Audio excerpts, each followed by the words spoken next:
안녕하세요. 심층 분석입니다. 네, 안녕하세요. 오늘은 많은 분들이 공감하실 것 같은데 특히 마흔쯤 되면 더 크게 느끼는 문제일 수도 있고요.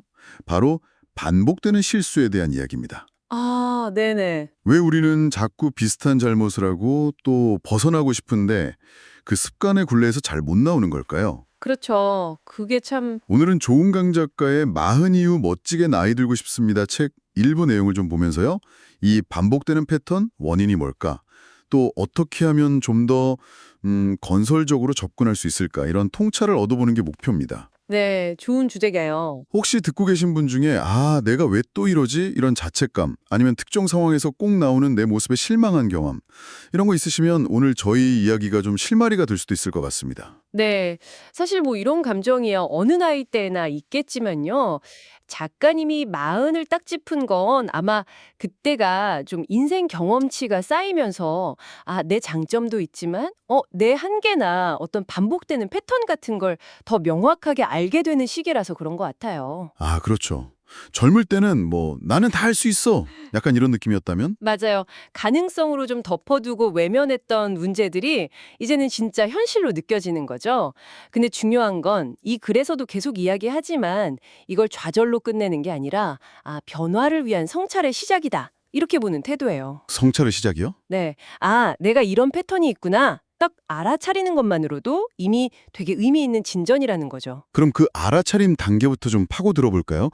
본문의 표현이 아주 직설적이에요. 빠졌던 구멍에 또 빠진다.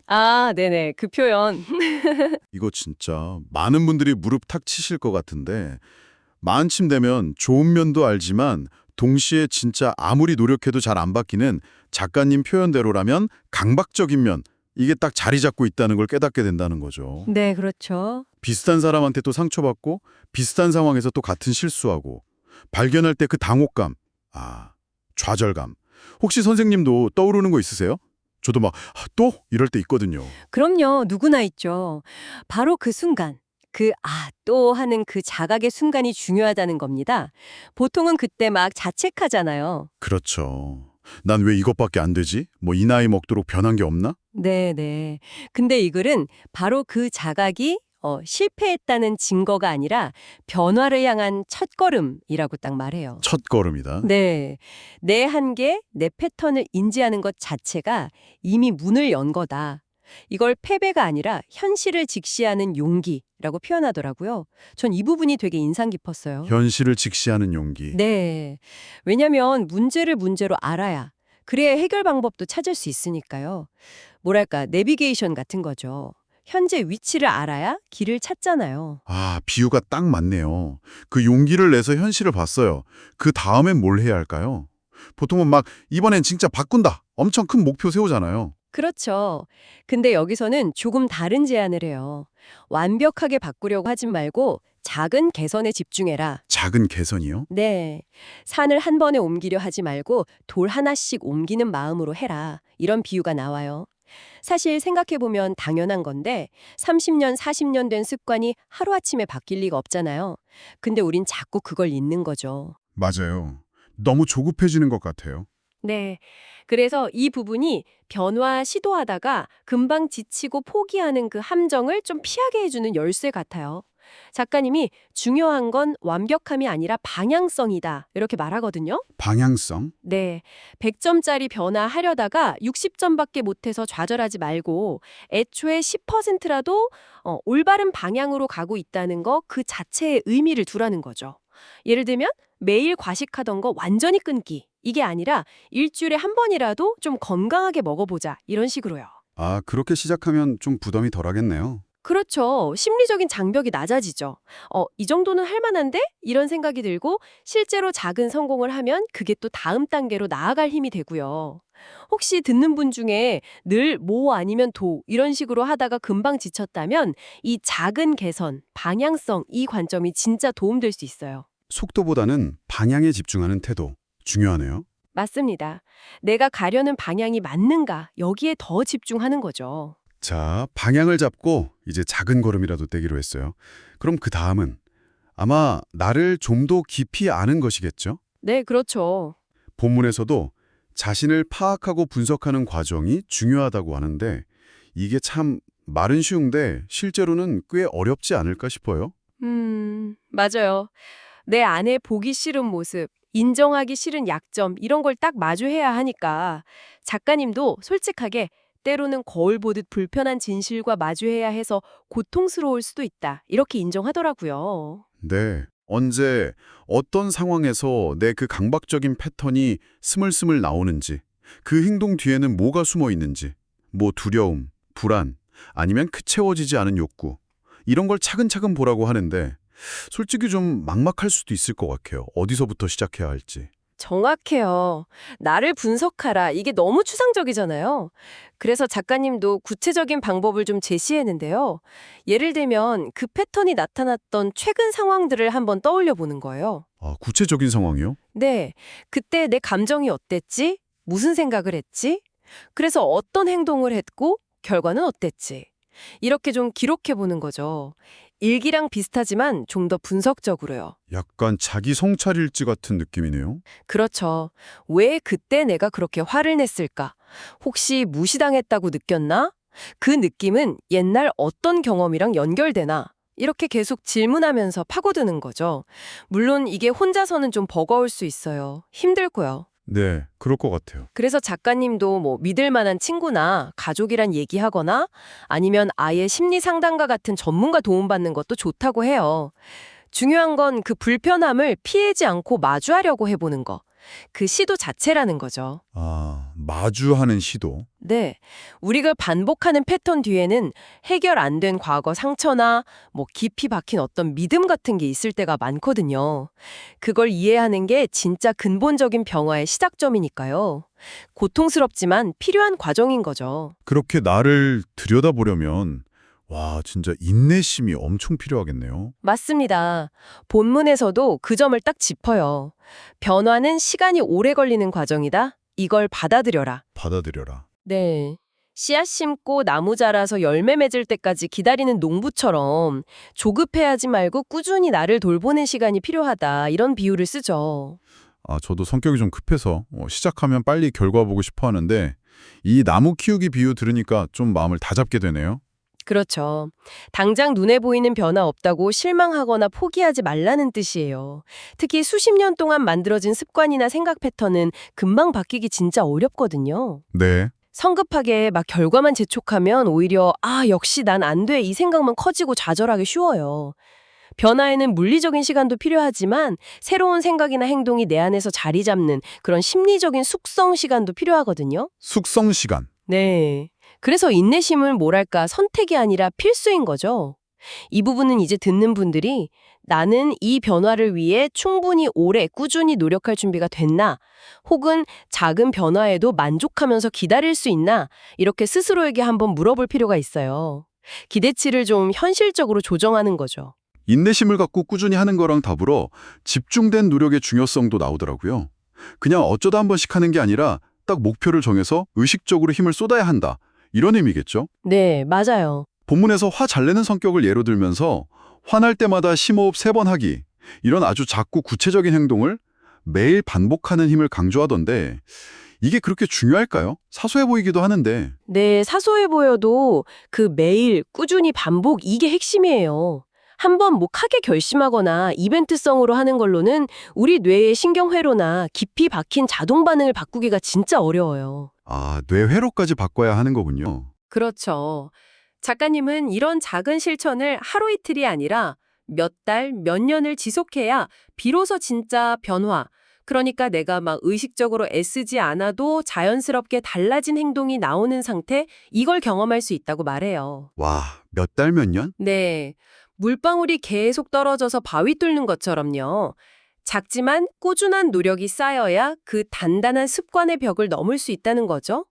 그리고 여기서 집중이라는 말은 여러 개를 막 한꺼번에 바꾸려고 하기보다는 내가 진짜 바꾸고 싶은 거 한두 가지에 에너지를 모으는 게 더 효과적이라는 의미도 있어요. 아, 선택과 집중이군요. 맞습니다. 목표를 명확히 하고 구체적인 실천 계획 세우고 꾸준히 실행하는 거. 이게 집중된 노력의 핵심이죠. 그렇게 꾸준히 노력하다가도 또 넘어질 때가 있잖아요. 필연적으로. 그렇죠. 당연히 있죠. 그때 진짜 크게 좌절하고 역시 난 안 돼 하고 포기하기 쉬울 것 같은데 이 부분도 다루더라고요. 빠졌던 구멍에 또 빠지는 거, 그거 인간의 자연스러운 모습이다. 이렇게 일단 인정하고 시작해요. 네, 그 인정이 중요하죠. 그러면서 중요한 건 넘어졌다는 사실 자체가 아니고 넘어진 다음에 얼마나 빨리 그리고 어떻게 일어나느냐에 달렸다. 이렇게 말해요. 맞아요. 자책하면서 주저앉지 말고 왜 또 넘어졌지? 다음에 뭘 조심해야지? 이렇게 분석하고 배우는 자세가 중요하다고요. 실패는 여러분의 적이 아니라 선생님입니다. 이 문장 진짜 인상 깊었어요.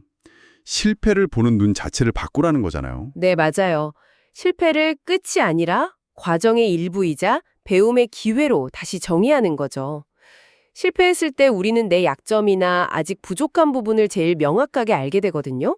그렇네요. 예를 들어 또 충동 구매를 했다. 그러면 나는 의지박약이야. 이게 아니라 어떤 상황에서 내가 충동 구매 욕구가 강해지지? 스트레스 받을 땐가? 아니면 특정 광고 봤을 땐가? 이렇게 분석해 볼 수 있죠. 네네. 그리고 다음번 비슷한 상황에서는 미리 좀 대처할 방법을 고민해 볼 수 있고요. 이게 바로 실패를 선생님으로 삼는 태도예요. 이런 과정을 계속 반복하면서 우리는 문제 해결 능력도 키우고 심리학에서 말하는 회복 탄력성, 그러니까 실패나 역경에 좌절하지 않고 오히려 그걸 딛고 더 단단해지는 힘, 이걸 기르게 되는 거죠. 회복 탄력성. 네, 넘어지는 걸 두려워하기보다 넘어져도 다시 일어날 수 있다는 믿음, 이걸 키우는 게 더 중요하다는 메시지예요. 와, 이렇게 꾸준히 나를 보고 넘어지면 또 배우고 다시 일어나고 이런 노력을 계속하면 언젠가는 진짜 변화가 올까요? 본문에서는 희망적인 전망도 좀 보여주던데요. 네, 그렇죠.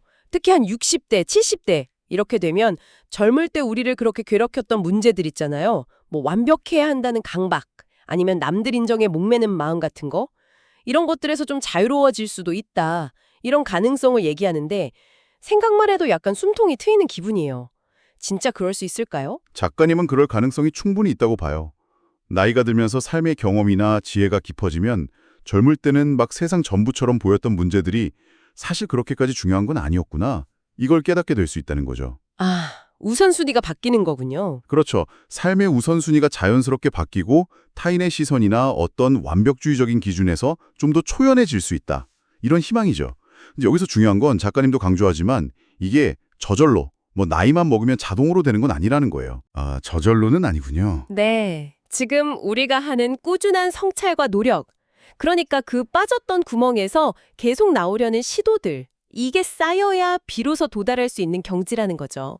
그냥 막연히 기대하는 게 아니라 지금 당신이 하고 있는 그 노력이 미래의 어떤 평온함, 자유로움으로 이어질 수 있다. 이런 능동적인 희망인 거죠. 그 기나긴 과정에서 안 지치려면 스스로를 좀 다독이고 격려하는 것도 진짜 중요하겠어요. 맞아요. 정말 중요해요. 본문에서도 작은 성취들을 인정하고 축하해주라 이런 조언이 나오잖아요.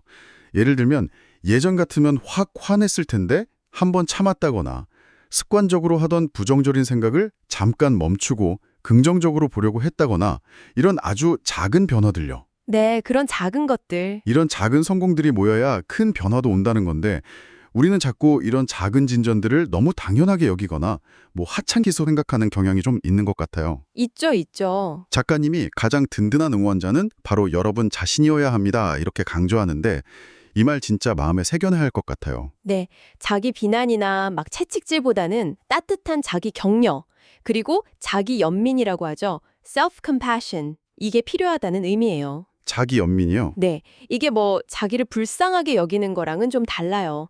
친구가 힘들어할 때 우리가 그 친구한테 해줄 법한 그런 친절, 이해, 격려, 이걸 나 자신한테도 똑같이 해주는 태도죠. 나에게도 친구처럼 대해주는 거군요. 그렇죠. 완벽하지 못한 나를 막 다그치기보다 그래, 이번엔 좀 쉽지 않았지. 그래도 이만큼 노력한 것도 대단해. 다음엔 조금 더 나아질 수 있을 거야. 이렇게 다독여주는 거예요. 그리고 마지막으로 작가님은 완전한 변화가 아니어도 괜찮다. 이걸 받아들여라. 이렇게 조언해요. 괜찮다. 네, 100점짜리 변화를 목표로 했는데 60점밖에 못했어도 그게 실패가 아니라는 거예요. 그 60점만큼의 성장도 충분히 소중하고 의미 있다. 어쩌면 완벽을 추구하는 그 마음 자체가 오히려 우리를 더 딱딱하게 만들고 변화를 막는 걸림돌일 수도 있거든요. 아, 그럴 수도 있겠네요. 네, 불완전한 나 자신을 좀 너그럽게 받아들이면서 그래도 조금씩 더 나아지려고 노력하는 모습, 그게 바로 작가님이 말하는 진정한 성숙이 아닐까 싶어요. 결국 이 모든 이야기의 핵심은 뭐랄까, 결과에 너무 집착하기보다는 과정 자체에 집중하고 그 과정 속에서 계속 배우고 성장하려는 태도, 그리고 무엇보다 자기 자신을 향한 따뜻한 시선, 이걸 잃지 않는 거라고 할 수 있겠습니다. 네, 오늘 조은강 작가의 글을 통해서 많은 분들이 고민하시는 반복되는 실수 문제에 대해 참 깊이 있는 이야기를 나눈 것 같습니다. 핵심을 다시 정리해보면 첫째, 좌절하기보다 내 패턴을 인지하는 게 시작이다. 네, 인지. 둘째, 완벽보다는 올바른 방향성을 갖고 작은 개선에 집중하자. 그렇죠. 작은 개선과 방향성. 셋째, 좀 고통스러워도 꾸준히 나를 분석하고 변화에는 시간이 걸리니까 인내하자. 네, 분석과 인내. 넷째, 목표에 집중된 노력을 기울이고 실패는 성장의 밑거름으로 삼자. 실패는 선생님. 그리고 마지막으로 미래에 대한 희망을 갖되 현재의 불완전함을 수용하고 작은 성취는 스스로 축하해주자. 네, 희망과 수용, 그리고 자기 격려. 이런 태도가 중요하다는 거였죠. 본문 마지막 구절처럼 혹시 지금 이 순간 변화를 위해 고민하고 있다면 그 고민 자체가 이미 당신이 소중한 한 걸음을 내디뎠다는 증거일 겁니다. 네. 오늘 나눈 이야기들이 여러분의 성찰 여정에 작은 등불이 되었으면 좋겠습니다. 이 글은 또 자기 연민의 중요성, 그러니까 나에게 좀 친절하고 이해심을 갖는 태도가 이 긴 여정에서 얼마나 중요한지, 그리고 이 변화 과정이 진짜 단거리 경주가 아니라 마라톤처럼 길고 꾸준히 가야 한다는 걸 다시 생각하게 하네요. 맞아요. 긴 호흡이 필요한 것 같아요. 그리고 마지막으로 한 가지 더요. 제공된 자료 말미에 이런 성경 구절이 인용되어 있었어요. 그런즉 누구든지 그리스도 안에 있으면 새로운 피조물이라. 이전 것은 지나갔으니 보라 새 것이 되었도다. 이게 고린도후서 5장 17절 말씀인데요. 아, 네. 종교를 떠나서라도 우리 안에 있는 어떤 근본적인 변화, 새로워짐에 대한 강력한 가능성, 희망, 이런 걸 좀 상징적으로 보여주는 메시지로 읽을 수도 있을 것 같아요. 이전 것, 그러니까 나를 올가매던 과거의 패턴은 지나가고 새로운 가능성이 열릴 수 있다. 이런 믿음이죠. 새로운 피조물이라. 의미심장하네요. 네. 오늘 이야기 들으시면서 당신의 마음을 가장 움직였던 부분은 어디였나요? 혹은 당신이 빠졌던 구멍에서 나와서 좀 새롭게 시작하고 싶은 영역은 무엇인가요? 이런 질문들을 스스로에게 던져보시면서 오늘 이야기들을 당신의 삶에 한번 적용해 볼 지점을 찾아보시는 것도 좋은 마무리가 될 것 같습니다.